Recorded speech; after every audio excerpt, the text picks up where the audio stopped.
Welcome to our channel. If you need to close your Citibank account, follow these step-by-step instructions to ensure proper account closure and fund handling.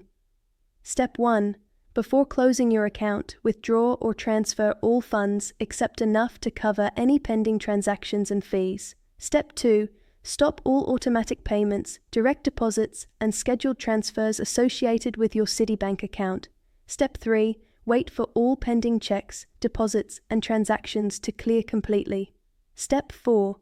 Contact Citibank customer service by calling the number on the back of your debit card to request account closure. Step 5. Alternatively, visit a Citibank branch in person with government-issued identification to close your account. Step 6.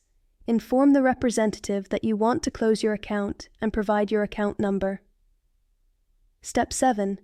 You may be asked to provide a reason for closure and sign account closure documents. Step 8. Decide how you want to receive your remaining balance, either as a check or transfer to another bank account. Step 9. Request written confirmation of account closure with the closure date. Destroy your debit card, unused checks, and any Citibank materials. Keep the closure confirmation for your records.